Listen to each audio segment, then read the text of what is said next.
ஆதியாகமம் அதிகாரம் 8. தேவன் நோவாவையும் அவனுடனே பேழையில் இருந்த சகல காட்டு மிருகங்களையும் சகல நாட்டு மிருகங்களையும் நினைத்தருளினார். தேவன் பூமியின் மேல் காற்றை வீச பண்ணினார். அப்பொழுது ஜலம் அமர்ந்தது. ஆழத்தின் ஊற்றுக்கண்களும் வானத்தின் மதகுகளும் அடைபட்டன. வானத்தின் மழையும் நின்று போயிற்று. ஜலம் பூமியிலிருந்து நாளுக்கு நாள் வற்றிக்கொண்டே வந்தது. 150 நாளுக்கு பின்பு ஜலம் வடிந்தது. 7ஆம் மாதம் 17ஆம் தேதியிலே பேழை அரராத் என்னும் மலைகளின் மேல் தங்கிற்று. 10ஆம் மாதம் மட்டும் ஜலம் வடிந்து கொண்டே வந்தது. 10ஆம் மாதம் முதல் தேதியிலே மலைச்சிகரங்கள் காணப்பட்டன. 40 நாள் சென்ற பின் நோவா தான் பேழையில் செய்திருந்த ஜன்னலை திறந்து ஒரு காகத்தை வெளியே விட்டான். அது புறப்பட்டு பூமியின் மேல் இருந்த ஜலம் வற்றி போகும் வரைக்கும் போகிறதும் வருகிறதுமாயிருந்தது.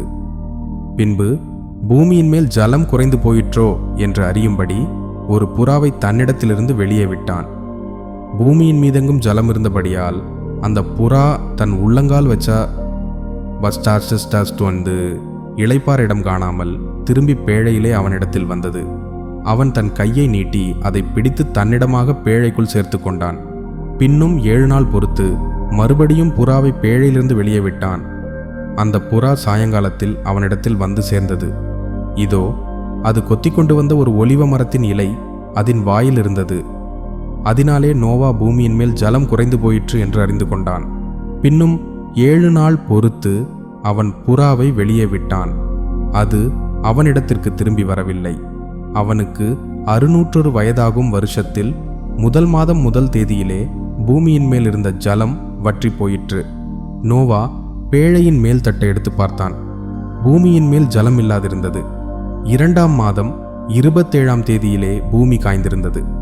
அப்பொழுது தேவன் நோவாவை நோக்கி, நீயும் உன்னோடே கூட உன் மனைவியும் உன் குமாரரும் உன் குமாரரின் மனைவிகளும் பேழையை விட்டு புறப்படுங்கள்.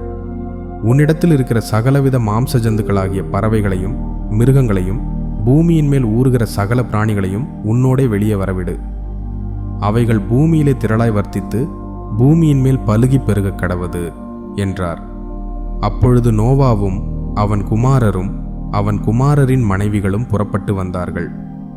பூமியின் மேல் நடமாடுகிற சகல மிருகங்களும் ஊறுகிற சகல பிராணிகளும் சகல பறவைகளும் ஜாதி ஜாதியாய் பேழையிலிருந்து புறப்பட்டு வந்தன. அப்பொழுது நோவா கர்த்தருக்கு ஒரு பலிபீடம் கட்டி சுத்தமான சகல மிருகங்களிலும் சுத்தமான சகல பறவைகளிலும் சிலவற்றை தெரிந்து கொண்டு அவைகளை பலிபீடத்தின் மேல் தகன பலிகளாய் பலியிட்டான். சுகந்த வாசனையை கர்த்தர் முகர்ந்தார். அப்பொழுது கர்த்தர், இனி நான் மனுஷன் நிமித்தம் பூமியை சபிப்பதில்லை. மனுஷனுடைய இருதயத்தின் நினைவுகள் அவன் சிறுவயது தொடங்கி பொல்லாததாயிருக்கிறது. நான் இப்பொழுது செய்தது போல இனி சகல ஜீவன்களையும் சங்கரிப்பதில்லை.